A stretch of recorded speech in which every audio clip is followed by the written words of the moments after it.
Bem, em primeiro lugar, antes de dar início ao que eu tenho para apresentar hoje, eu gostaria de lembrá-los que brevemente nós estaremos dispondo de um acervo de textos que foram apresentados aqui no sábado, de uma pesquisa levada a cabo durante 2 anos pela Daniele Sanches, que a coordenou, e com mais outros textos dos colegas do Vox que apresentaram. Esse material ele vai estar disponível na biblioteca, assim como no nosso site também, que eu acredito que mais ou menos uma semana, né? Já vai estar no site do Vox. É um material inestimável, porque é uma pesquisa de um tema bastante difícil de ser levado adiante, de se encontrar material disponível. Eles praticamente dispuseram de muito pouca bibliografia de referência e contaram, falando nela, ela está aqui, a coordenadora da pesquisa. E contaram fundamentalmente com a insistência e com a dedicação da Daniele junto aos membros da pesquisa para que ela pudesse chegar a essa conclusão exitosa, como foi, de cada um dos apresentadores. Então vale a pena que proximamente vocês consultem esses textos, tanto quanto possam acompanhar passo a passo pela gravação no site. Eu sempre gosto de voltar um pouco a poder se perguntar essa questão: por que levar adiante uma problemática tão insistente como eu tenho sido em relação à voz? Certamente que o Instituto Vox ele demanda uma justificativa, né? Mas isso não me parece motivo suficiente, porque já tem material bastante à disposição no site do Instituto, tanto quanto seminários que eu já dei sobre o tema. Mas conforme a gente vai aprofundando o tema da voz na psicanálise, vai se dando conta também de um outro elemento bastante decisivo, que é nomeado por uma das autoras que se dedicou ao tema, afirmando que, por exemplo, a voz é o elemento norteador da experiência analítica no sentido da análise propriamente dita. E isso tendo como referência que, no caso dessa autora, ela não deixa de insistir da importância de retomar essa afirmação à luz dos encaminhamentos do Lacan sobre a voz não sonorizável. E eu me detive no último encontro para poder mostrar, já que quando se entra na questão da voz, não se pode se furtar a indicar com uma certa precisão a diferença que a pulsão invocante tem face às outras pulsões. E essa diferença é de uma dupla ordem. Em primeiro lugar, por enquanto eu estou falando da pulsão invocante no seu sentido isolado. Mas as pulsões em Lacan, elas só andam em conjunto. Por isso que há toda uma elaboração no seminário de número 12 para mostrar, por exemplo, que as pulsões participam de uma estrutura de grupo.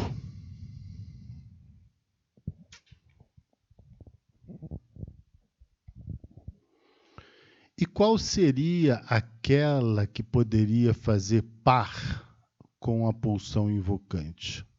Exatamente a pulsão escópica. Mas notem que, em se tratando da pulsão escópica e da pulsão invocante, não existe nenhuma menção a um estádio escópico ou um estádio auditivo, como existe um estádio oral, um estádio anal. E mais do que isso, quando se recolhe o conjunto das pulsões, reunindo aquelas que foram articuladas pelo Freud e aquelas que foram introduzidas pelo Lacan, nota-se com muita precisão que a voz ela ocupa um lugar eminente, no sentido que ela vai marcar todo o conjunto das pulsões. Isso foi expresso por ele de uma forma muito elementar no Seminário da Angústia, que eu vou escrever aqui para vocês agora.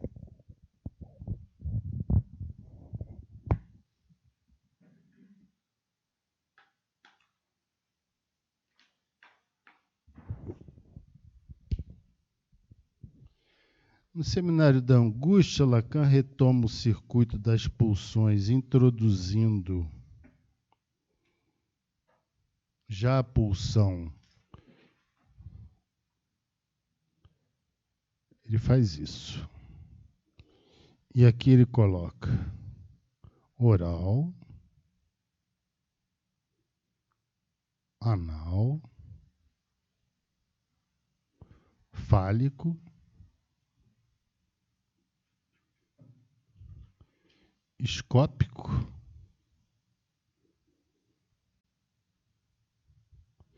e aqui no lugar da pulsão que nós estamos nos ocupando, ele escreve supereu.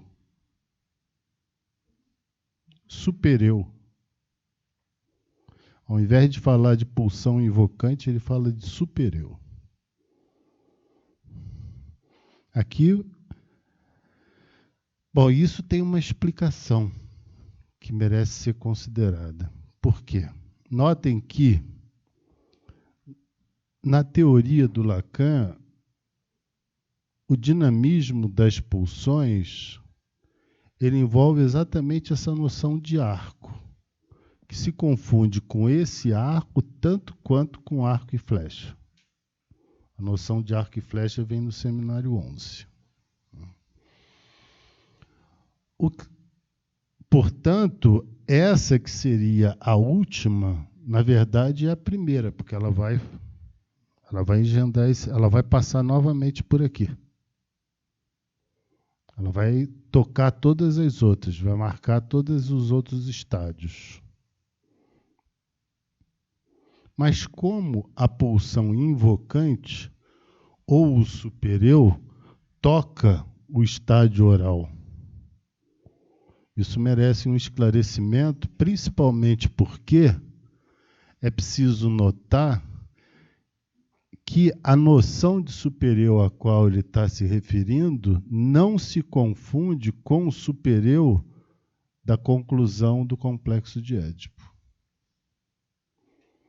O supereu aqui é tão somente agenciamento do significante sobre o corpo do sujeito. Essa ordem sintática.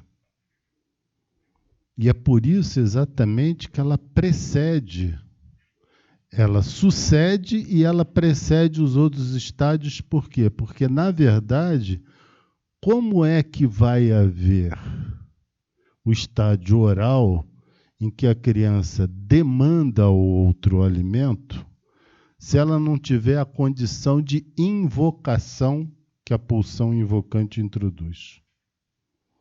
Não tem como. E como é que a pulsão invocante introduz a invocação? Somente porque ela é pensável, ela é articulável, a pulsão invocante, no circuito entre o sujeito e o outro. Mas esse circuito entre o sujeito e o outro, que é necessário para articular a pulsão invocante, é aí, nesse aspecto, que ela realiza uma diferença. Por quê? E é sobre essa diferença que eu me detinha no encontro passado. A criança fala, se dirige ao outro. O outro se dirige a ela. No terceiro tempo, ela se faz escutar pelo outro. Só que é preciso entender o seguinte: quando ela fala, quando ela se dirige para o outro, que é o primeiro tempo, ela só fala porque existe um outro que a reconheceu.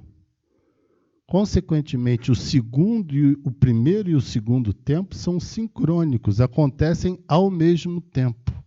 Mas fenomenologicamente, experiencialmente, o que se vê é a criança se dirigindo para o outro, demandando na fase oral, por exemplo, o alimento. Mas por que ela faz isso?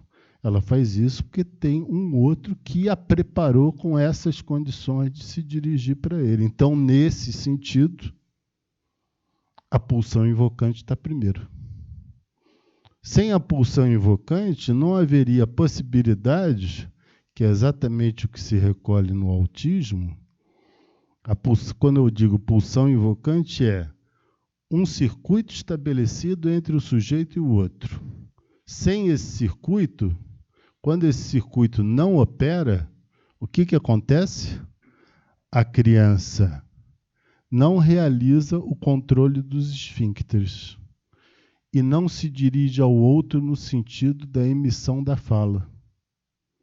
Então, a gente recolhe os prejuízos da não inclusão da criança no circuito com o outro, ou seja, no circuito da linguagem, quando nós notamos que vamos encontrar prejuízo no autista, tanto na fase oral, uma vez que ele não articula as palavras tais como as outras crianças articulam, no estádio anal, porque a criança não obedece a essa demanda do outro dirigida para ela, quanto no estádio escópico, porque as crianças padecem dessa possibilidade de olhar nos olhos, quanto no estádio invocante. Por quê? Porque elas não fazem invocação. Daí que o circuito das pulsões, pensar as pulsões em circuito, notem que Lacan vai modificar isso aqui. Ele coloca a fase fálica aqui para mostrar que tanto é um elemento, o estádio fálico é um elemento que segue uma certa articulação que vem de Freud, mas muito mais do que isso, o fálico está colocado aqui para mostrar que o circuito da pulsão só entra em exercício a partir do momento em que existe suposição de falo como um objeto que poderia satisfazer o sujeito. Então, o falo é organizador tanto quanto a pulsão invocante. Nós vamos ver isso hoje com mais clareza a partir de uma montagem que eu vou fazer para vocês. Mas eu estou dizendo pulsão invocante, e aqui o Lacan escreve superior. E essa é uma nota, é uma distinção da obra dele. Em vários momentos, no lugar onde haveria de se encontrar voz, se encontra superior. Mas se encontra superior por quê? Porque nesse estádio em que a criança, nesse advir da criança no mundo, com o que ela vai ter que se deparar? Ela vai ter que se deparar com a sintaxe do outro. Ela vai receber essa estrutura da sintaxe do outro. Essa estrutura da sintaxe do outro é o que vai permitir, num primeiro momento, que essa sintaxe se apresente como sonoridade da voz materna, Daí que o que está em jogo na articulação do estudo da voz na psicanálise é mais o som e menos o sentido? Por quê? Porque vai estar na dependência do tipo de encantamento da voz materna para que a criança seja levada por esse som e se introduza, então, nas palavras que a mãe vai antecipar para que a criança comece a falar. Aí já temos uma primeira questão, que é uma questão bastante importante, no meu entender. Como é que cada um de nós advém ao som das palavras? Como é que a gente se faz escutar? Dizer que isso está na dependência da pulsão invocante é mais do que certo, mas isso não é uma explicação suficiente. Por quê? Porque ninguém nasce falando. E ninguém ensina o outro a falar. Você dá a impressão que você está ensinando o outro a falar, mas, na verdade, você está o encantando para que ele venha para o discurso. Tanto é verdade que existem encantamentos que não são operatórios, não são eficientes.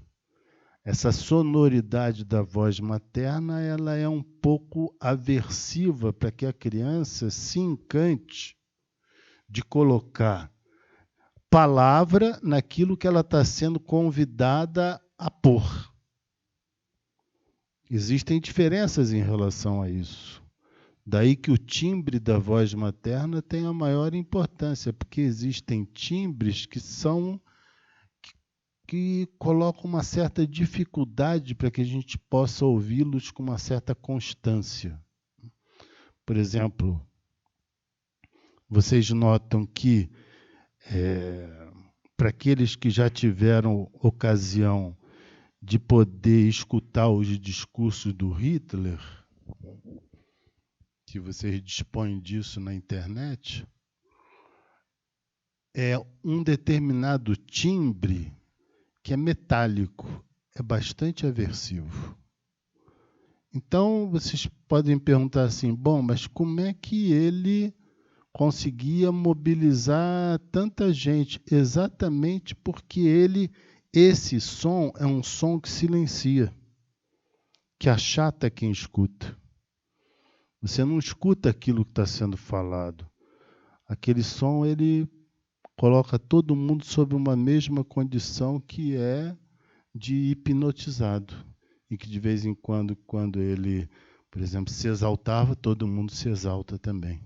É muito estereotipado algumas manifestações do público que acompanhavam os discursos de Hitler. Não deixem de perceber isso. E como de alguns líderes também. Por exemplo, Fidel Castro, que falava, pasmem, 6 horas seguidas. 6 horas seguidas, Ludu. O cara falava direto, sem tomar água.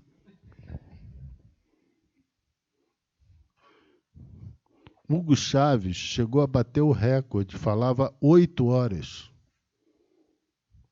Ninguém estava escutando nada. Mas aquele som era um som que estava produzido por um determinado timbre que simplesmente achatava as pessoas.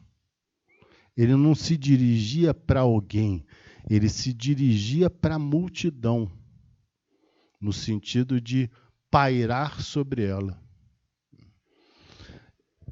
Mas por que eu digo isso? Porque é preciso poder se perguntar se o som, se a forma sonora da língua, ela não é algo que vem com cada um de nós.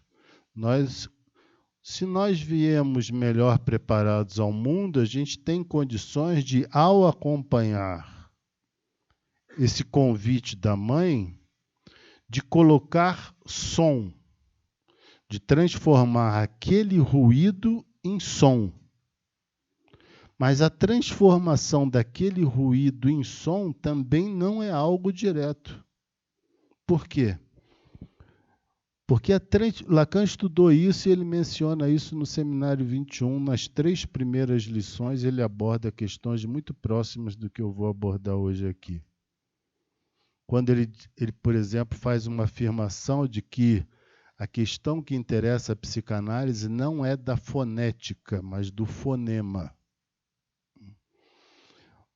Bem, o que significa essa frase dele? Significa dizer que para ele não interessa o som, para ele interessa essa estrutura diferencial que o fonema participa e que vem pelo outro. Porque é essa estrutura diferencial que é estruturada pelos fonemas e que vem pelo outro, que é capaz de transformar aqueles sons do organismo em palavras. Palavras que são antecipadas a partir do momento em que a mãe se detém para transformar o que não significa nada em alguma coisa. Parece uma coisa de menos importância, mas teve gente bem especial que estudou sobre isso, contribuiu com Lacan sobre essa matéria, em particular o linguista Jacobson, que escreveu um livro extraordinário que se chama A Forma Sonora da Língua. Nesse livro, Jacobson vai se deter a explicar por que universalmente as crianças falam mamãe e papai. Por quê? Porque são condições de reconhecimento que o outro introduz e ele vai afirmar, por exemplo, que é um engano supor que quando a mamãe aparece e fala para a criança mamãe, então a criança imediatamente reconhece mamãe, porque o pai pode chegar e dizer, olha aqui a mamãe, e a criança vai repetir. Porque é uma questão de repetição, de introdução de uma sintaxe, de introdução de uma estrutura.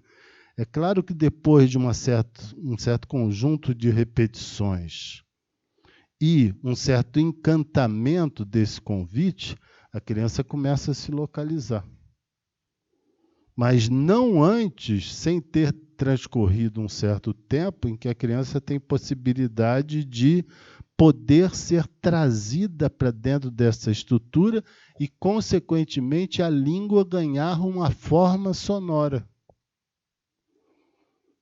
Isso, se vocês quiserem, tem a maior importância para nós, porque, afinal de contas, se a questão é assim, se a sonoridade vem pelo outro, a partir da estrutura que ele introduz para que o sujeito fale, a situação analítica participa diretamente disso. Por quê?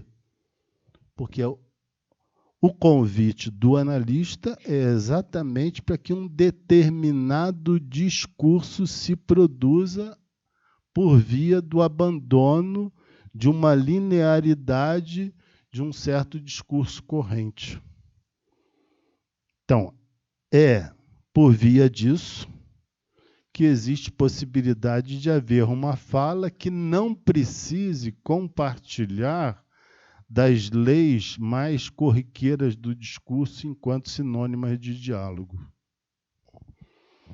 Mas isso também traz uma outra questão interessante, que é o fato de que se é o outro que introduz a estrutura para que o sujeito advenha na fala de forma sonorizada, então o parceiro da fala, e aqui sempre entendendo fala sonorizada, é o silêncio. E é exatamente o silêncio que nós recolhemos também na experiência analítica. Acho que foi Foi alguém do seu grupo, não foi? Ou foi você que falou sobre isso, de um trabalho do Theodor Hayek? Quem que falou sobre isso? Foi a Arlete. Que o Hayek teria sido o primeiro psicanalista a entender, diferentemente de Freud, que o silêncio na análise não correspondia apenas a um ato de resistência, que é a tese mais notável do Freud, né? Mas sim de que haveriam diferentes formas de silêncio. Se aquele que convida a falar, por exemplo, no caso o analista, ele se introduz pelo silêncio, não deixa de ser inteiramente assimilável, e essa é uma posição do Lacan, que o silêncio é um dos nomes do objeto A. Por quê? Porque o silêncio ele pode ser causação para o outro dizer. Tanto é assim que pode haver silêncios do analista que leva, por exemplo, o sujeito a ficar um pouco inibido, equivocado, transtornado quando esperava uma resposta. Em contrapartida, também é verdade que se o analista se introduz sob a forma de silêncio para causar o desejo do analisante de que a fala se produza, é verdade também que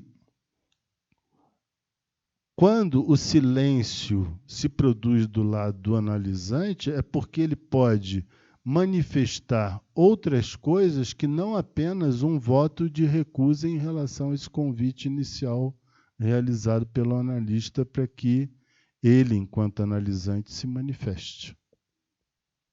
Existem diferentes hesitações, daí a importância que nós vimos aqui na leitura do Seminário 6. Lacan dedica várias lições desse seminário apenas para tratar de um problema da tosse do paciente da Ella Sharp. Aquilo como dizendo alguma coisa, sem, evidentemente, atribuir um significado colado àquela tosse. Mas isso tudo só é possível por quê? Porque a parceira, o parceiro da fala é o silêncio. Agora, voltando ao que eu falei antes.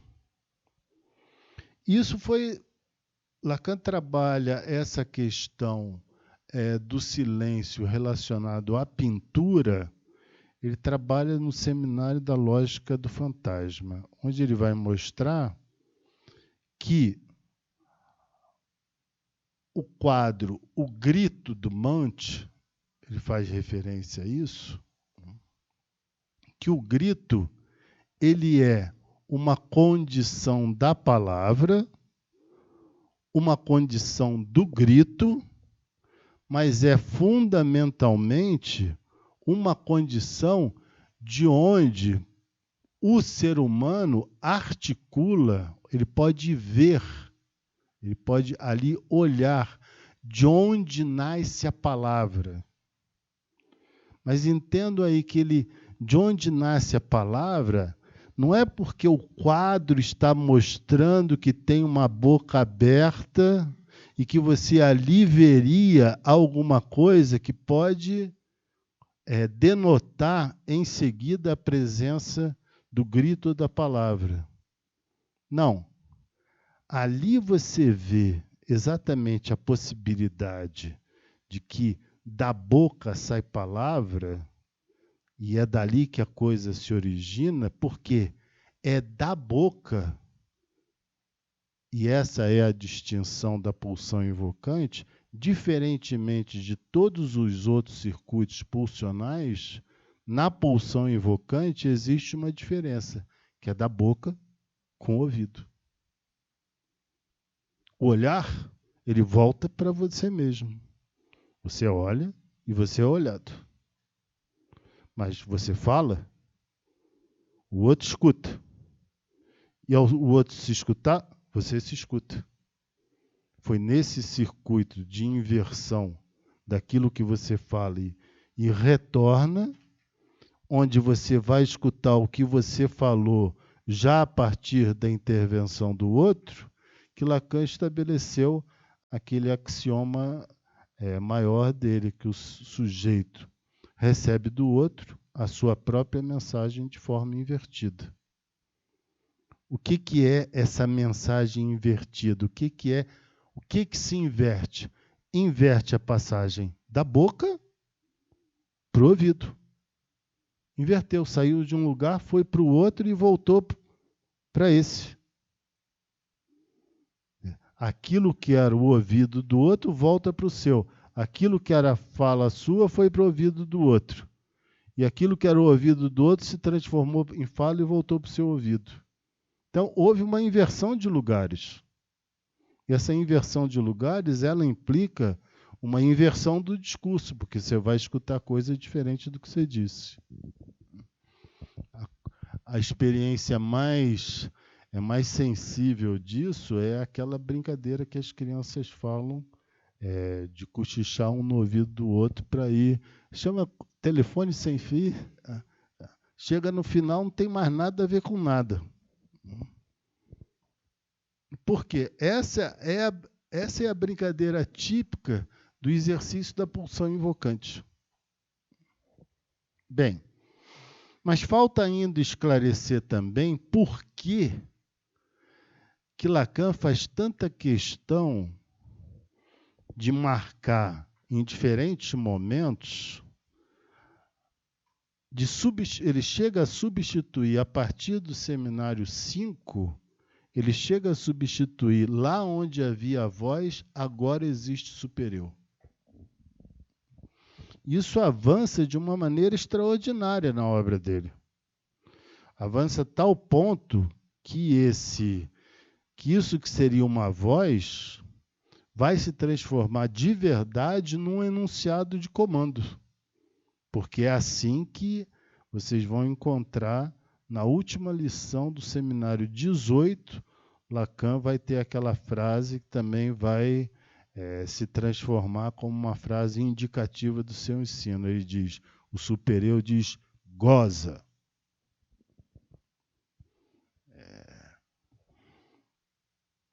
Agora, de onde vem essa mudança da voz para o superior? Por que ele fez isso? Por que ele fez questão de inverter isso? Porque para ele a voz ela tem um caráter imperativo desde a constituição do sujeito. O outro se impõe ao sujeito. Por isso que não há escolha. Quando a gente vem ao mundo, esse caráter imperativo ele se exerce de maneira notável. De que forma? Por via do nome próprio. Você não escolhe o seu nome. Essa é uma das formas de exemplificar essa condição imperativa exercida pelo outro, tanto pela via da escolha do nome próprio, quanto pela via dessa sintaxe originária. Entendam que sintaxe é essa ordem gramatical que faz com que as palavras se distribuam numa frase segundo algumas organizações. Por exemplo, sujeito, verbo e objeto. Isso impõe uma coação sobre a língua. Tanto é assim que é muito difícil encontrar uma saída para a sintaxe. A saída para a sintaxe mais elevada qual é? É a poesia. Ela subverte a sintaxe. E ela subverte, algumas poesias fazem questão de subverter isso, tanto pela distribuição das palavras na poesia, tanto quanto se aparentando com a prosa, fazendo uma ligação entre elas sem sinal de pontuação. Isso é tão sensível, mas tão sensível que um músico como foi o John Cage, ele diz o seguinte: os músicos que se experimentaram numa nova condição musical, eles sempre sempre demonstraram uma certa oposição a essa forma como a música vinha estruturada pela tradição. Por exemplo, John Cage tratou de introduzir na música tudo aquilo que a música fazia questão de expulsar do seu campo, que era o quê? Os ruídos.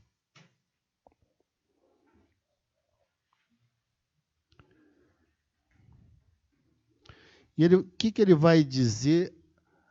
Então, ele é um desses compositores e poeta também, que vai fazer questão de mostrar o quanto essa condição de uma ordem pré-estabelecida que, ao mesmo tempo que dá condições do sujeito se manifestar, porque sem a sintaxe não haveria essa possibilidade, ou seja, sem o que vem do outro, não haveria possibilidade de haver manifestação da fala do sujeito, mas, em contrapartida, isso tem uma condição de formatação, de engessamento necessário.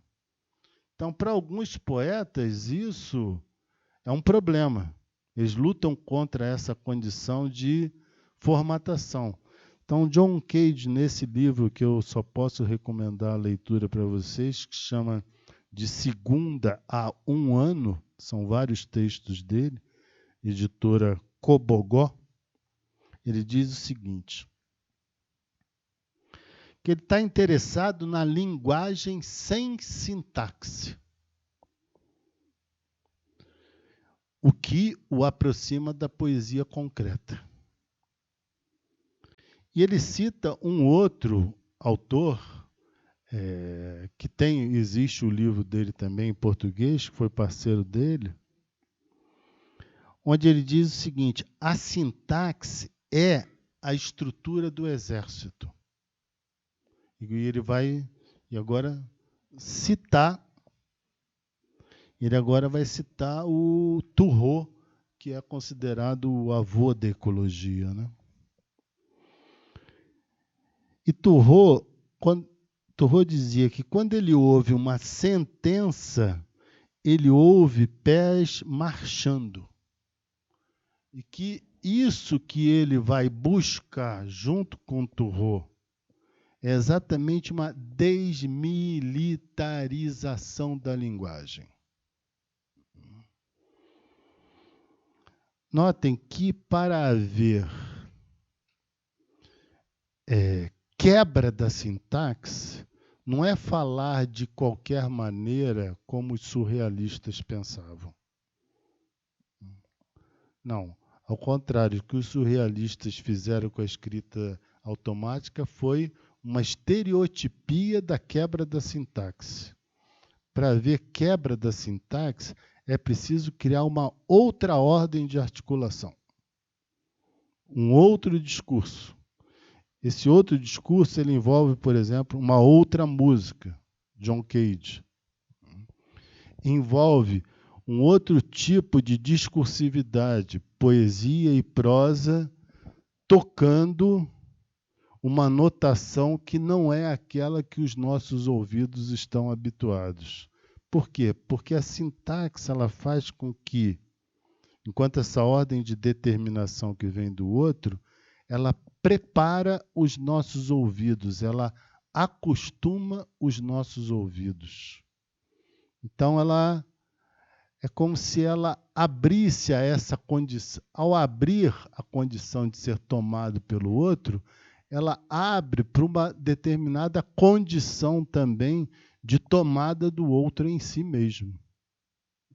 E essa tomada do outro em si mesmo tem a ver com a sintaxe que se manifesta sobre uma determinada organização gramatical que permite o sujeito extrair dali algum sentido. Então, mexer na sintaxe é mexer com sentido também. Bem, isso, para começar a me aproximar do que eu estava começando a trazer hoje sobre o porquê que Lacan vai substituir lá onde havia voz, ele colocar superior.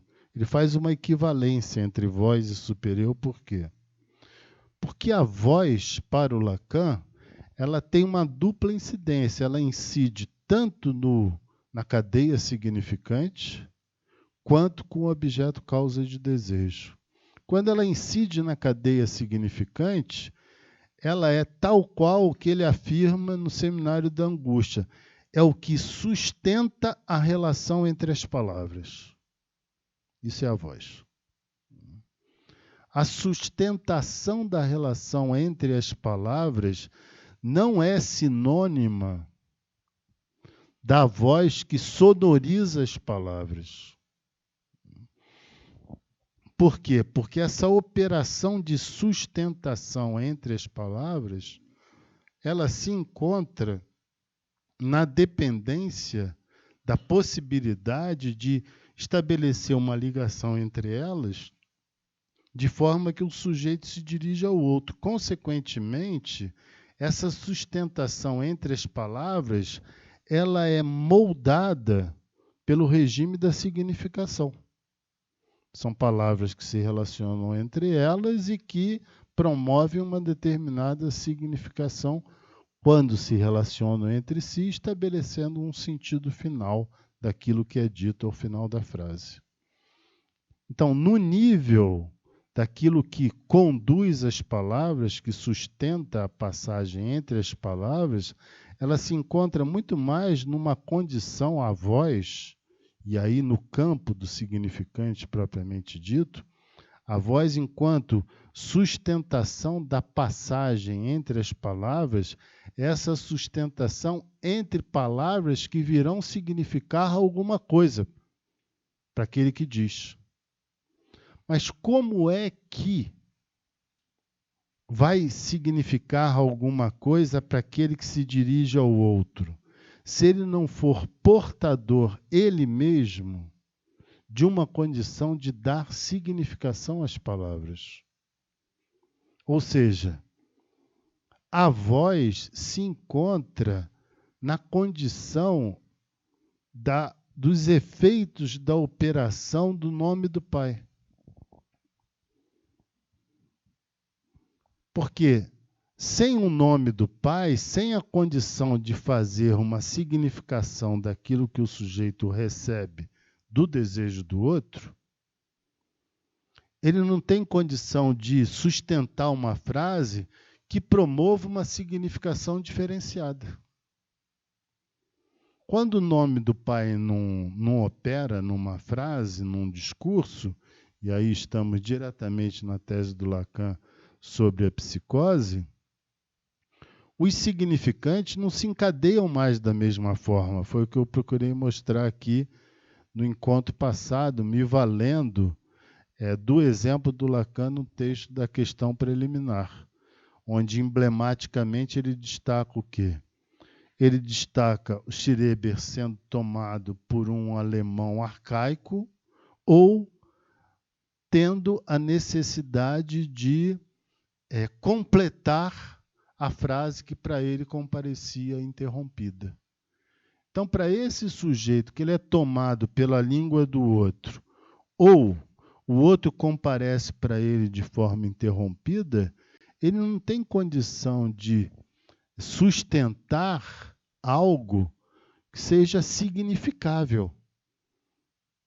Por quê? Porque ali é uma exigência de estrutura que se impõe para que ele coloque ali mais uma palavra. Mas essa palavra, exatamente porque falta a ele essa possibilidade de ser portador, de realizar as condições de significação, de metaforizar e realizar a metonímia no discurso, ele não tem possibilidade de fazer com que esse discurso se torne transmissível numa conversação corrente. Então, ele tem condição, mas ele de vez em quando vai ser tomado por essa outra indicação, que é o efeito mesmo da sua estrutura. Entendam que eu não estou afirmando aqui é que o Schreber e nem um psicótico não tem condição de se comunicar. Eles têm. Mas em algum momento a coisa vai complicar. E se complica com o Schreber onde? Se complica nesses momentos, que são os momentos do urro, das frases interrompidas, do alemão arcaico, tanto quanto quando ele tem êxito. No momento que ele tem êxito, que ele escreve as memórias, ele escreve de que maneira? Ele escreve de uma forma inteiramente atípica. Por quê? Porque é um sujeito que considera que a sua própria descoberta vai ensinar à humanidade sobre a revelação de alguns segredos que são decisivos para o avanço da mesma humanidade, inclusive para que essa humanidade que o leria pudesse admitir que a humanidade morta, que estariam ali apenas corpos sob uma espécie de fantoche e que ele seria o único que teria condições de reconhecer isso. São nesses momentos que ele dá o depoimento de estar numa condição de se dirigir ao outro inteiramente diferenciada, porque não há um diálogo de uma descoberta no sentido, vamos dizer assim, científico ou intelectual, como muito bem disse o Otávio Manoni no artigo célebre que ele escreveu sobre o Schreber, que se chama Schreiber, que Schreiber em alemão significa escritor. Então, o Schreber tinha no seu nome esse componente da escrita. O Manoni vai dizer que o Schreber se dirige a nós como se ele fosse um cientista que está apresentando uma descoberta para a humanidade, sob a forma de um livro. Bem, se o Lacan dá essa indicação, faz essa homologia entre voz no campo dos significantes com o superior, uma vez que aquilo que vem pelo outro e que permite o advento do sujeito à fala é exatamente esse conjunto de significantes que se instalam e decidem pela relação do significante com o objeto causa de desejo. Notem que quando Lacan fala de S1, ele não está falando de um significante, ele está falando daquilo que significa em francês, do essaim, do enxame de significantes. Então, S1 é essa marca que se recebe do outro.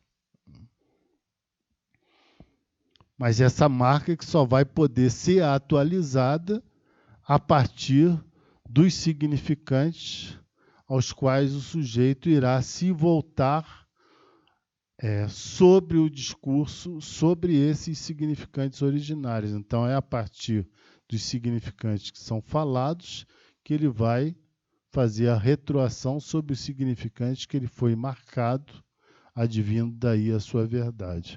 Ainda que aquilo que eu esteja me referindo, a relação entre S1 e A, ou seja, o conjunto dos significantes fundamentais e a causa do desejo, é a posição mais, vamos dizer assim, conclusiva do Lacan nessa relação entre significante e objeto A.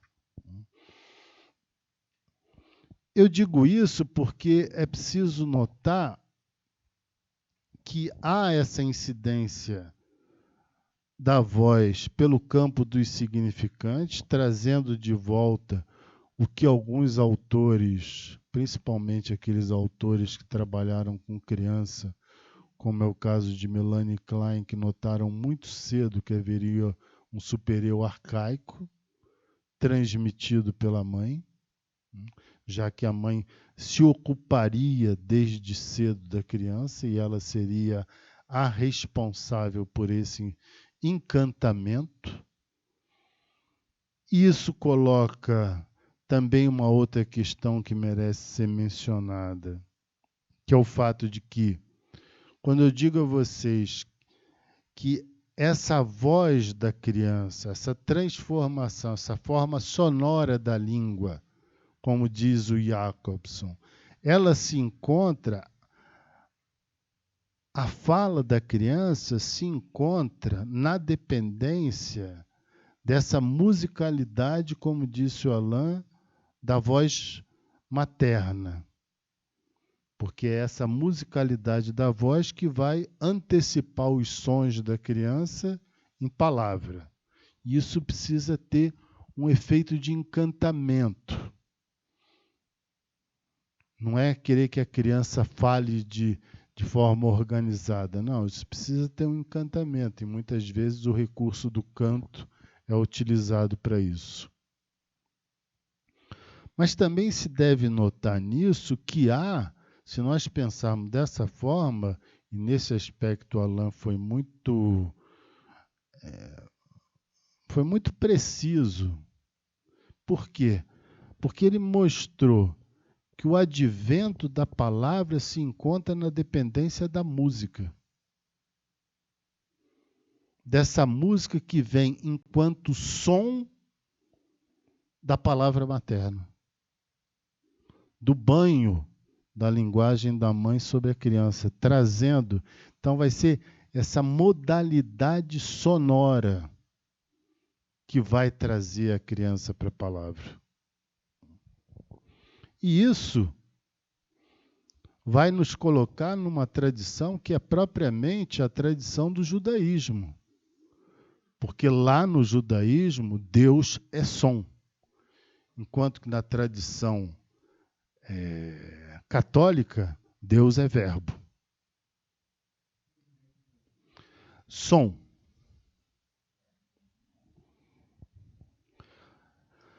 Bem, se por um lado a questão dessa substituição de voz para o superior e voz para o Lacan se justifica em função dessa estrutura originária, a verdade também é que nós sabemos que ele introduziu o objeto voz agora como objeto voz. Foi por isso que no encontro passado, seguindo a articulação do Eric Porges, no livro que eu indiquei para vocês, sobre a voz de eco, ele dá uma indicação muito preciosa, porque ele mostra que, no Lacan, o percurso é das vozes à voz. As vozes da alucinação, das alucinações para a voz. Porque a pesquisa dele sobre a voz começa com o trabalho que ele realizou na tradição psiquiátrica mais fértil, que é o do estudo das alucinações. Em particular, um deles com quem ele dialoga muito de perto, que é o Henriet, no Tratado das Alucinações. E também o trabalho de um dos seus discípulos, que o Leclerc, que estudou também sobre as alucinações.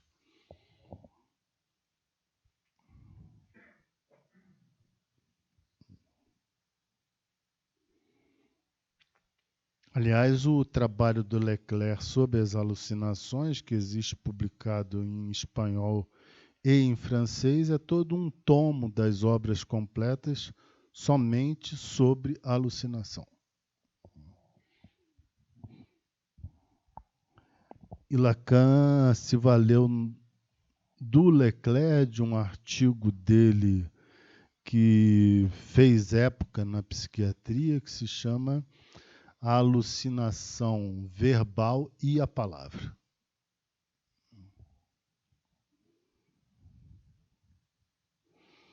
Bom, então, quando estamos entrando no domínio da voz, estamos entrando num domínio de decantação das vozes do alucinado para a voz do sentido da estruturação simbólica.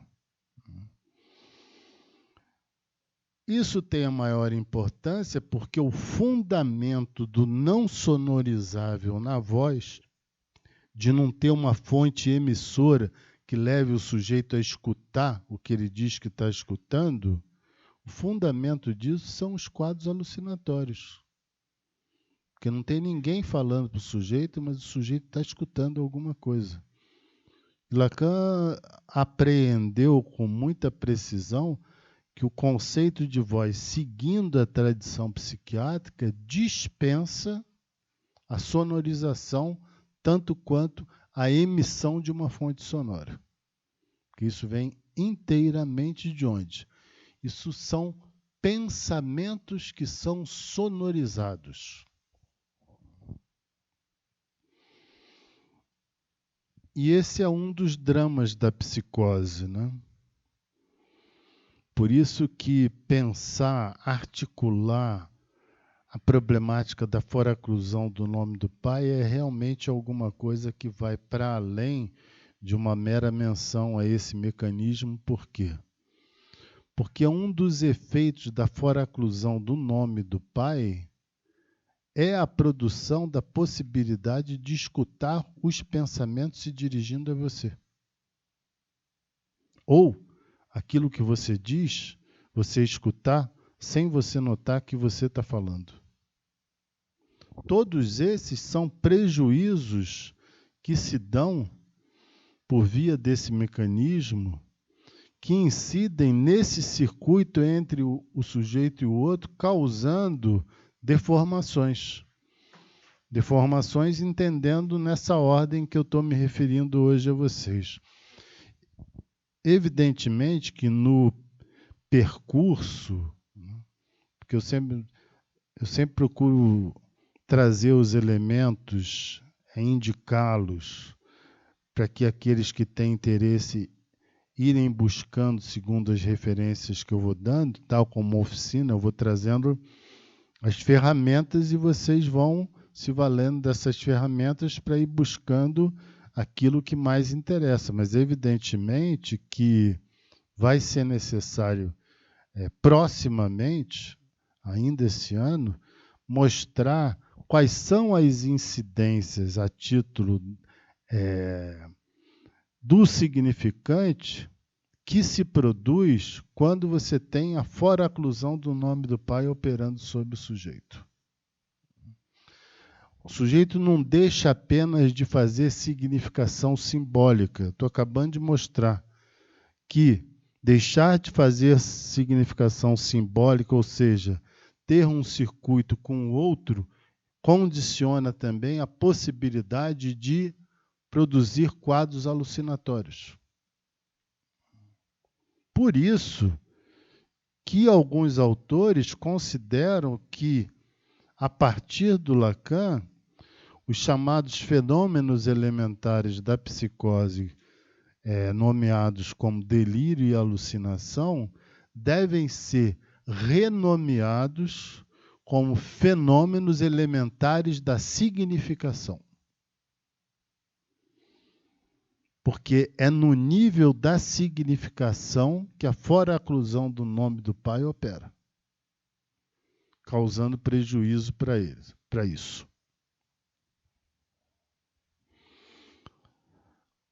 Então, tivemos o primeiro tempo onde o sujeito fala. Aquilo que sai da boca dele chega no ouvido do outro. No segundo momento, segundo tempo, ele escuta o que veio do outro. E no que ele nota que aquilo faz um efeito de eco, ou seja, ele escuta aquilo que ele diz, porque isso é interessante de notar também que é verdade que nós escutamos aquilo que nós falamos, mas não por inteiro, com muita parcialidade. Tanto é assim que, numa conversação habitual, a gente pode perguntar para o nosso ouvinte: você se deu conta do que você acabou de dizer?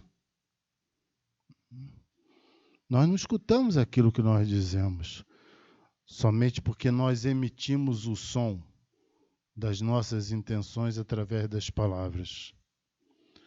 Reúne-se a isso uma hipótese que eu achei bastante interessante, e é uma pena que ele não está hoje aqui, o Tiago, onde ele fala que o problema maior do gago não é que ele tenha problema para falar, mas é que é um sujeito que se escuta demais. Então ele está tão detido em ver se ele vai gaguejar, que prejudica a fala. É uma hipótese forte essa, nesse sentido da circulação entre a boca e o ouvido. Digamos que isso não esgota o problema, mas coloca uma hipótese bastante interessante para ser explorada. Bem, então, no primeiro, são 3 tempos para o advento do sujeito. Que sujeito? O sujeito do inconsciente, que é ao mesmo tempo o sujeito da pulsão. Ele é o sujeito da pulsão, porque ele faz essa ligação entre o sujeito e o outro, sempre visando uma satisfação. E aqui estamos tornando sinônimo satisfação e reconhecimento.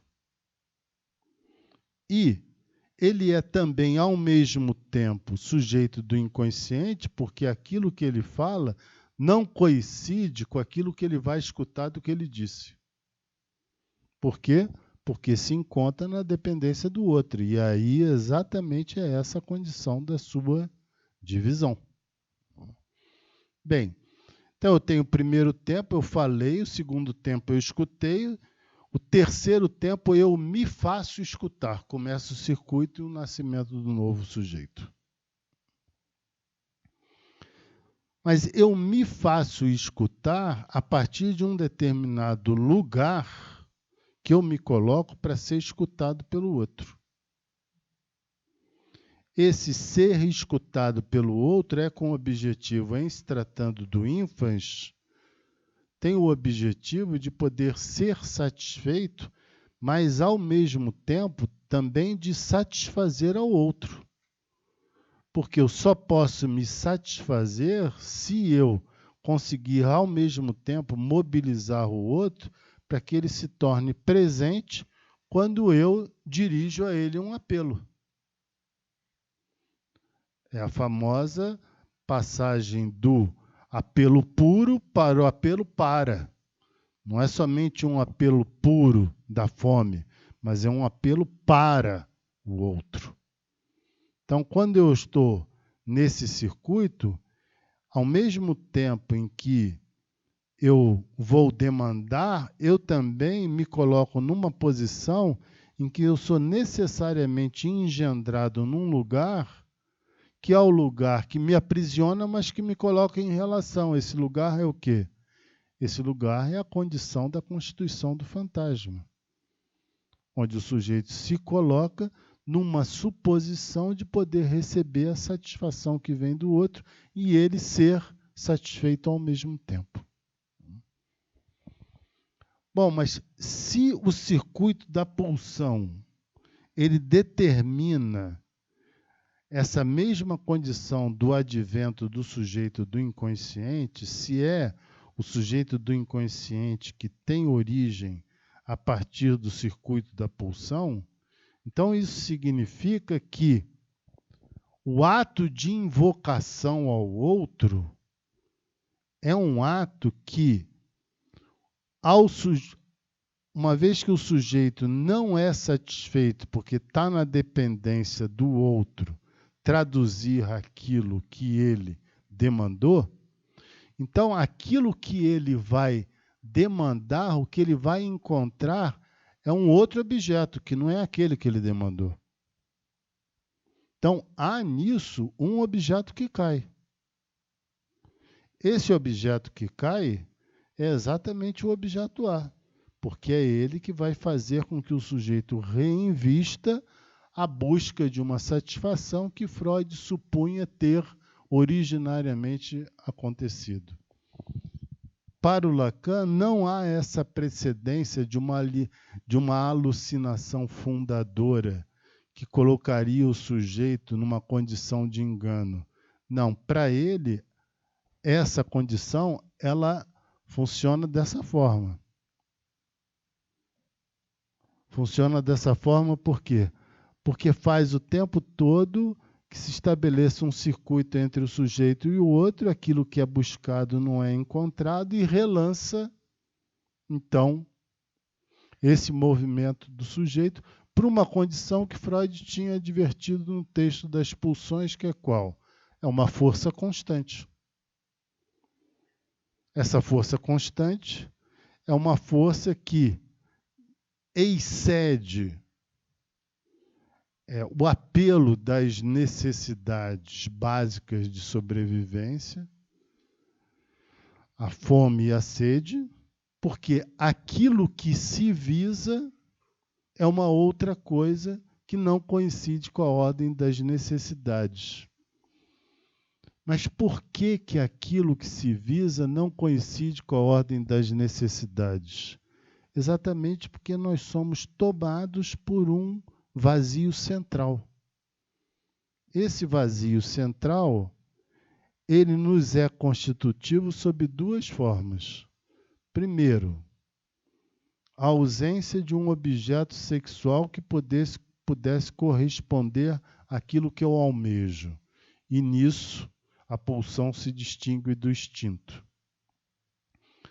Segundo, o circuito onde o outro está engendrado e, consequentemente, determinando que aquilo que eu vou buscar jamais vai coincidir com aquilo que eu verdadeiramente obtenho. Consequentemente, o outro faz com que esse vazio do que eu supunha não ter que me haver, eu ter que me haver. Que é o quê? O vazio presente nas minhas intenções. Terceira condição que esse vazio tem. Essa terceira condição só se explica porque há um vazio que engendra o circuito entre o sujeito e o outro. Há vazio do lado do outro, tanto quanto há vazio do lado do sujeito. E para isso eu vou hoje mostrar como é que essas coisas se dão num objeto topológico que é o toro.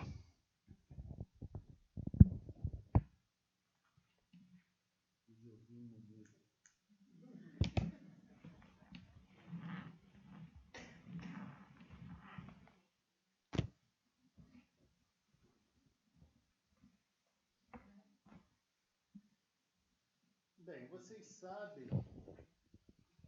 Será que você fazia a gentileza de segurar aqui para mim? Porque não vai dar. Vocês sabem que eu havia falado sobre isso desde o texto dos escritos, função e campo da fala e da linguagem. Lacan fala de um exterior que é íntimo à linguagem. Esse exterior, ele procurou dar sustentação através do toro, que é uma câmara de pneu. Isso é o toro. E qual é a procedência de se valer do toro? A procedência de se valer do toro é porque ele introduz exatamente essa condição do vazio central ao qual me referi. Existe o vazio central e existe o vazio periférico. São dois vazios que operam. Mas isso mostra que também existe uma outra condição que está aqui por dentro, que não se relaciona com aquilo que está aqui por fora. Digamos assim, que a alma do toro, se nós consideramos que a nossa estrutura é tórica, existe alguma coisa que acontece por dentro que vai depender de uma operação para colocar em relação com esse vazio central que nos habita. A alma do toro corresponde ao circuito da demanda. O vazio central corresponde à dimensão do desejo, porque eu só vou me dar conta do vazio na medida em que eu engendro essa busca de um objeto, em que eu realizo a metonímia do meu ser, como diz o Lacan. Isso é o toro, então. Mas Lacan vai mostrar que é preciso fazer um corte no toro. Então, vamos fazer o corte no toro. Vocês já podem repetir isso em casa sem se cortar e dando uma certa dificuldade de encontrar câmara de pneu, porque elas já não são tão comuns assim de se encontrar. O que corta o toro? O que tem valor de corte? O que tem valor de corte é a palavra. A palavra, ela tem função de corte. É ela que pode, de fato, ligar o interior com o exterior. Só que quando eu corto, eu não disse que o sujeito, na pulsão invocante, aquilo que sai, digamos assim, de forma um pouco romanceada, aquilo que sai de dentro dele enquanto palavra que se dirige para o outro, implica que o outro se ligue com ele. Então, precisa haver no circuito da pulsão uma relação entre o interior e o exterior. E a primeira condição para haver uma ligação do interior com o exterior, dessa alma do toro com o vazio central, é se estabelecer um duplo corte. Só que tem que existir também uma operação de reviramento, porque se eu só corto, não há relação do interior com o exterior. E isso é um procedimento bastante habitual com os objetos topológicos, tanto quanto com o nó borromiano também. Nos objetos é corte e reviramento. No nó borromiano é corte e remontagem. Ainda que lá no nó borromiano, para o Lacan, os anéis do nó são toros. Então, a gente vai... O que eu estou fazendo aqui? Eu estou passando do exterior para o interior. Chamada operação de reviramento de luva. Interior para o exterior. Então, quando a palavra advém, aquilo que estava em mim se liga com aquilo que é o exterior. Isso a gente vê no toro.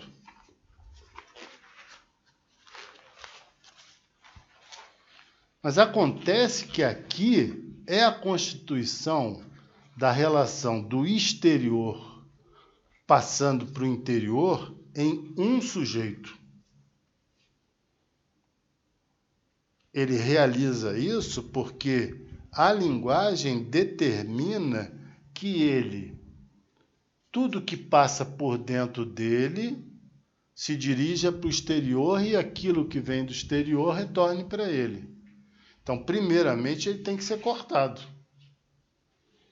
E aqui formamos essa condição. Mas, e aqui nós temos a ilustração de que, prestem atenção nisso, eu falei que o vazio central nos é constitutivo. Que nesse reviramento nós temos algo além da passagem do exterior para o interior. Nota que isso aqui é a linha de fechamento, chamada linha de fechamento do toro. Isso ficaria assim. Esse objeto, quando cortado, revirado e religado, passando do exterior para o interior, ele não se chama mais tório, ele passa a se chamar trique. Bem, mas notem que quando o exterior veio para dentro, aqui ficou um vazio central. Porque entre essas duas paredes não existe nada. Lacan chama isso de interior absoluto, constituído pelo vazio. Nesse sentido, mas de onde, em termos freudianos, a partir do momento em que surge o sujeito, esse vazio nos habita? Esse é o vazio da expulsão da coisa, a expulsão do pai totêmico. Por quê? Porque quando se dá a expulsão do pai totêmico, se dá um corte, através da entrada do sujeito na palavra. E quando se dá a entrada do sujeito na palavra, se realiza uma primeira identificação. E essa primeira identificação se chama, pelo Lacan, o quê? Se chama incorporação. É a incorporação de um vazio. É isso que é trazido para o lado de dentro. Mas acontece que isso é o tório do sujeito, agora chamado trique, mas que ele, sozinho, ele não é suficiente para operar um circuito. Porque, aliás, ele só é possível de operar uma vez que exista o tório do outro. Então, tório do outro, vamos lá.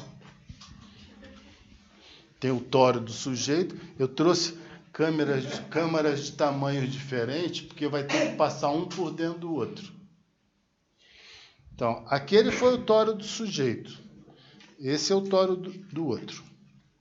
Em relação ao tório do outro, porque afinal de contas, o outro e o sujeito têm a mesma estrutura, então tem que existir também uma operação de reviramento. Só que essa operação de reviramento aqui, ela vai produzir um outro tipo de consequência.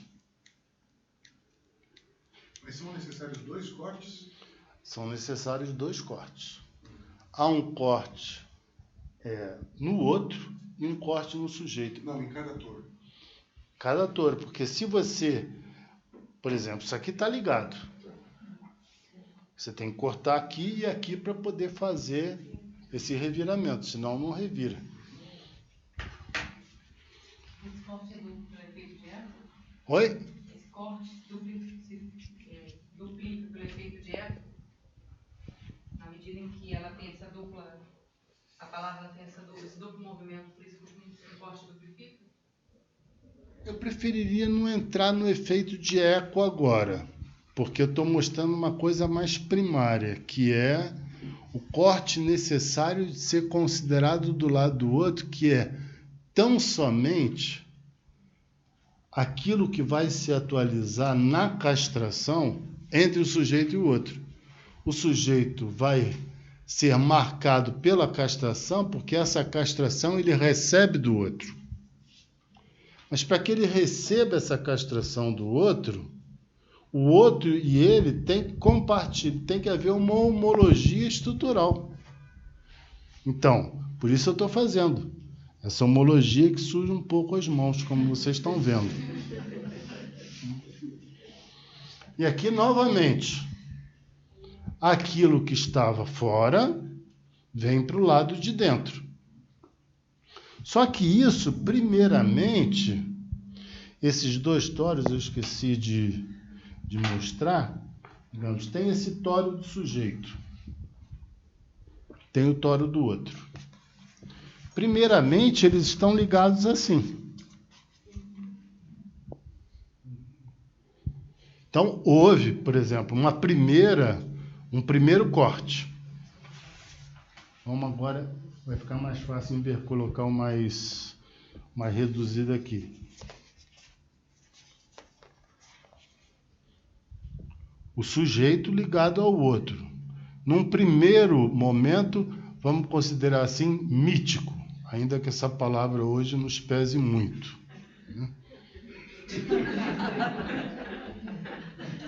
Mas vamos considerar a boa tradição do mito.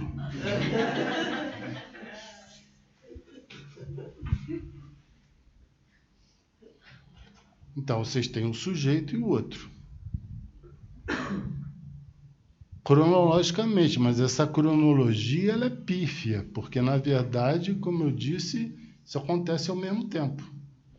Então, esse que está aqui, agora vamos inverter para ficar mais fácil de pensar. Esse aqui como toro do sujeito.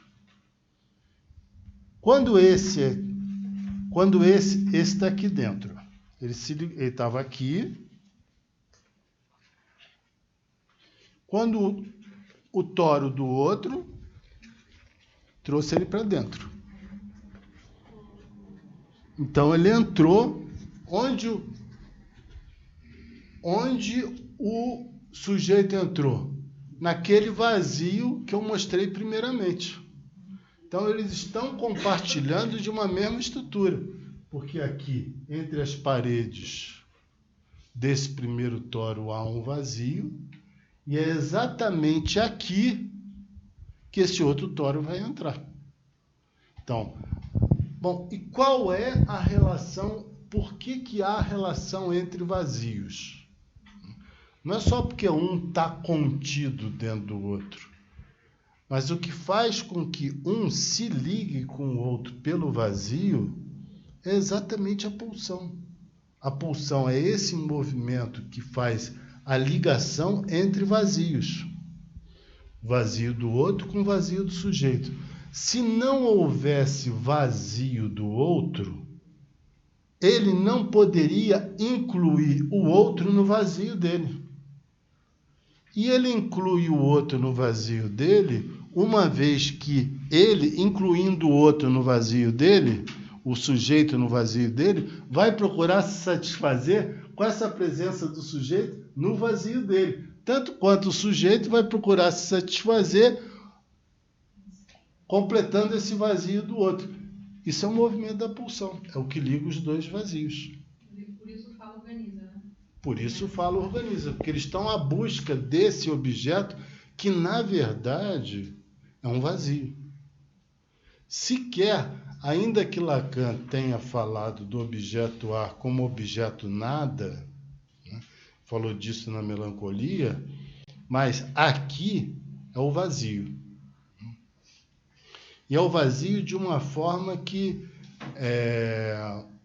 deixa muito claramente indicado que, trabalhando topologicamente essa relação entre os vazios, isso aqui vai ser o passo para mostrar por que vai ser a voz que vai despertar esse movimento para a relação entre esses vazios.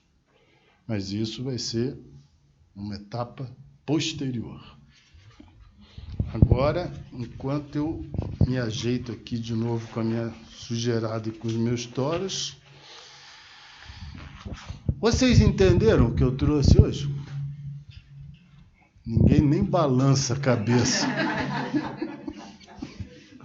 Entenderam aqui a relação entre os vazios, que um toro entra dentro do outro? E só por causa disso, um vai buscar completar o vazio do outro e que, por ser vazio, é impossível de ser preenchido? Notem que não é muito fácil de notar para onde eu vou, porque, na verdade, ainda falta um terceiro toro. Por quê? Porque existe relação entre o vazio do sujeito e o vazio do outro. Mas acontece que esses dois se ligam a partir de uma identificação do sujeito ao objeto do desejo do outro. Isso implica que esse toro ele tenha que passar por um terceiro toro para dar uma localização desse toro do sujeito dentro do outro. Porque senão seria apenas um dentro do outro. Um dentro do outro mostra a ligação entre os vazios. O terceiro toro vai colocar uma posição a partir da ligação de forma diferenciada entre esses dois. Pelo que eu trouxe hoje, não é difícil de notar, vejam, não é difícil de notar que essa colocação...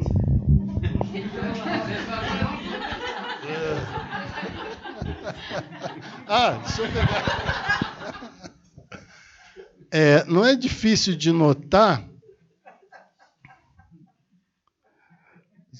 Vai tudo sair na gravação, essas mãos assim lindas, vai tudo ficar lá. Não é difícil de notar que quando um toro entra dentro do outro, fazendo a ligação entre os vazios, aquilo que vai estabelecer a relação entre eles dois, o que vai? Eu disse que vai ser a pulsão. Mas por que vai ser a pulsão invocante? Vai ser a pulsão invocante por quê? Porque aquilo que o sujeito... porque ele está tomado por esse vazio do outro, que ele vai buscar no outro uma forma de satisfação desse vazio que o habita. Consequentemente, ele vai fazer essa circulação. Ele parte já dessa posição de estar dentro do vazio do outro. Eu sei que isso, de uma primeira vez, não é possível de ser assimilado com muita facilidade, mas nós vamos voltar a essas operações de corte. Minimamente, eu queria mostrar para vocês que isso que habitualmente a gente tende a se expressar de uma forma mais resumida, seja como pulsão invocante, seja como habitação do sujeito pelo vazio, na verdade, só se retira a consequência disso quando começa-se a se pensar com as mãos, exatamente, que era a definição que Lacan dava para a topologia. Pensar com as mãos tem a ver com isso. É quando você começa a mostrar como é que as coisas acontecem, como é que os vazios podem se ligar. Sem o objeto toro e sem os cortes que transformam o toro em trique, não tem como fazer. Antes de concluir, eu queria dizer a vocês, e aproveitar que o Mário está hoje aí também, eu me referi à boca. Me referi à boca como sendo esse elemento que Lacan vai... lá no Seminário da Lógica da Fantasia, em referência ao quadro do Mante, dizer que é desse vazio, dessa boca, que vai haver possibilidade de articular a palavra tanto quanto o grito. Mas existe, e é uma peça do Beckett, por isso que eu estou... fazendo menção ao Mário, existe uma peça do Beckett que vocês podem ver no YouTube que se chama Não Eu. Não Eu é uma boca. É uma boca sem corpo. É só uma boca. Uma boca que fica falando. Deve ter o quê? Uns 30 minutos daquela peça? Menos, né? E somente na mão de um autor como ele, que vai levando a condição do discurso praticamente ao seu grau zero do sentido, é que se pode aprender a importância de que o esvaziamento do sentido envolve o esvaziamento da representação. Só dessa maneira eu entendo que não seja um corpo que aparece falando, mas uma boca. E é uma boca que não aparece falando um discurso tão concatenado assim. E, por outro lado, é somente, de fato, alguém genial como Beckett que pôde mostrar que existem determinadas condições da nossa experiência subjetiva cotidiana que são impossíveis de serem apreendidas enquanto experiência se elas não puderem ser isoladas praticamente numa condição disso que eu estou chamando a redução ao seu grau zero, porque reduz o corpo à boca, e a boca a uma fala que não é uma fala que, por sua vez, mantém parentesco com o discurso corrente. A importância disso qual é? Porque se isso não for abusivo, o Mário vai me dizer, é quase fazer topologia com a boca, no sentido de mostrar que ali se dá uma condição de esvaziamento, tal como eu estou procurando mostrar hoje aqui, onde o que importa é exatamente esse objeto, agora a boca, que opera sem o seu referente maior, que é o corpo, esvazia, coloca vazio no lugar do corpo e coloca vazio no lugar do discurso. E é com isso que a gente mantém relação quando a gente assiste essa peça. Está de acordo com isso, Mário? Foi toda a apresentação, né? Eu acho que é por aí, mas como é uma peça, eu acho que tem duas coisas importantes. Uma é que realmente quando você vai ver essa peça, seja no YouTube ou seja em apresentações mesmo, ela é performada de um modo que faz com que a gente não entenda o texto. É proposital isso. Beckett fazia um trabalho de muito controle, né, com os atores, às vezes colocava metrônomo até para eles fazerem no ritmo. Só que se você vai ler a peça, realmente tem uma historinha, assim. Tem uma história de um abandono, de uma mulher que fica sozinha. Uma fala dirigida a Deus, né? Tem uma fala dirigida, tem isso também. Agora, quando você coloca as duas coisas juntas, eu acho que se cria, acho que fica ainda mais forte, na minha interpretação, seria como se quando ela vai falar o que seria a história dela, ela deixa as palavras incompreensíveis. É como se ela tentasse transformar as palavras em sonoridade. É como se falar as palavras, se produzir a significação, fosse algo talvez duro demais. E que daí talvez valha mais dissolver a palavra, algo desse gênero. Quando eu lidei com essa peça, eu pensei num texto que me foi indicado, num texto do Nicolas Rahan e da Maria Torok, daquele A Casca e o Núcleo, que eles falam que nós somos uma espécie de comunidade de bocas vazias, que falar significa ter essa passagem em que nossa boca não é mais ocupada pelo seio da mãe, e é no vazio da boca, que nós vamos nos valer das palavras para falar, né? Tem algo para mim nessa peça do Beckett que é tipo tentar negar esse vazio, tentar transformar a palavra em sonoridade, a palavra em coisa, como se esse vazio não tivesse existido. E aí quando eu vou interpretar ela, eu vou a partir das Jing, coisas assim. Não por acaso essa condição do vazio me fez evocar exatamente essa peça do Beckett. Eu mesmo queria ter falado de touro, mas eu não consegui estudar topologia e tal, não deu tempo.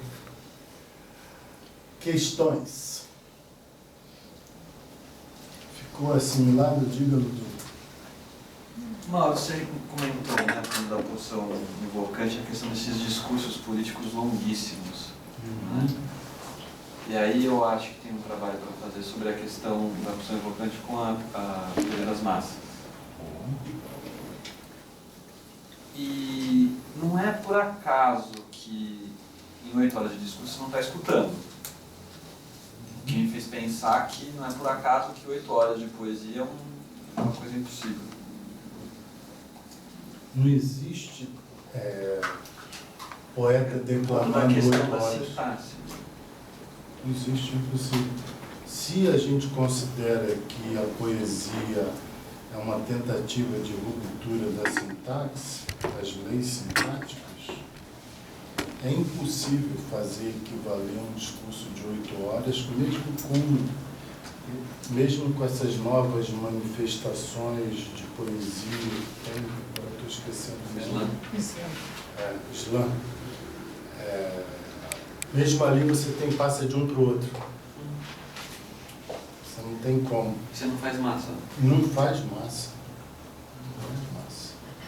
Tem uma coisa que é impressionante nesses discursos, né? Isso vale para cada um deles, seja do Hitler, seja do Fidel, seja do Hugo Chávez, porque quando eu estive em Cuba, eu fui perguntar para um desses sujeitos, né? O Fidel ainda estava vivo. Como é que enche esse negócio aqui? Porque aquela Praça da Revolução é um troço enorme. São milhares e milhares de pessoas que cabem ali. É muito simples. Quem não vier não tem direito mais a assinar para poder um dia receber uma moradia. Todo mundo trabalhava para o Estado, trabalha para o Estado. Então é muito fácil saber quem vem e quem não vem. E que as pessoas são orientadas a quando ele falava de maneira mais exaltada, também todo mundo batia palma. E a mesmíssima coisa acontecia com o Hugo Chávez. Com o Hitler nem precisava falar, porque não é que não teria direito à casa, não teria direito à vida. Né? Então, mas havia preocupação, essas pessoas, elas têm essa... Por isso que o estudo da psicologia das massas não deve ser tanto baseado, você lembrou bem, porque não deve ser tanto baseado no sentido do discurso, mas a modalidade articulatória do discurso, da sonoridade do discurso. Porque, eu insisto, são sonoridades que achatam. Você fica ali, a partir de determinado momento, você escutar uma pessoa durante horas, tem uma hora que você vira um vegetal. O exemplo disso foi essa paciente que eu apresentei na última apresentação de paciente do São João de Deus, que o que era mais sensível nela, que era uma mulher que ela tinha a imposição de uma voz que só falava oi, oi, se repetia nela, era uma boca que falava dentro da boca dela. Olha que coisa interessante, porque eu estava falando hoje aqui, só que ela não tinha exterior com interior, era um interior com interior. E essa voz falava o tempo todo, oi, oi, oi. Você imagina você escutar, não é 24 horas, 2 horas, vai, na tua cabeça, oi, tem uma hora que você vira vegetal. Tanto isso é verdade que eu vinha tomar conhecimento depois da apresentação, que eu fui encontrar o Zé Valdemar. Ele me disse que depois dessa apresentação, onde houve um convite para que ela pudesse minimamente tentar situar esse oi para mim, ainda que eu tenha sido muito delicado com ela, muito atencioso, mas ela teve uma descompensação muito séria, clínica. Teve que ser levada para o hospital. Depois se organizou outra vez. Por quê? Porque ela estava em estado de letargia. Se você está tomada por esse oi, você não está mais pensando. De repente você encontra uma pessoa que faz pergunta para você, aquilo te desestrutura. é positivo, é positivíssimo que haja essa desestruturação. Por quê? Porque muito rapidamente ela ia virar uma catatônica. Que essa voz, porque o drama dela é que esse efeito do automatismo mental não engendrava delírio. E para muitos pacientes que têm essa presença ou do eco do pensamento ou outras manifestações dessa ordem, eles tentam explicar. Ela não tentava explicar. Ela estava tomada totalmente por esse oi. Daí o caráter dramático do caso dela. Caso esse, que eu vou voltar numa outra ocasião também, quando me estender sobre essa ligação da voz através da relação entre os dois tórios e por que nela isso não operava. Vai ficar claro que nela não tem relação do exterior com o interior. Tanto é que ela, como eu disse no outro encontro, ela colocava a mão na boca, no encontro mais privado comigo, para que a voz, para que ela conseguisse falar. Ela colocava a mão na boca para abrir a boca. É isso. Próximo encontro está anunciado lá na agenda do Instituto Vox. E não deixem de consultar também proximamente a publicação desses trabalhos sobre a pesquisa da crueldade.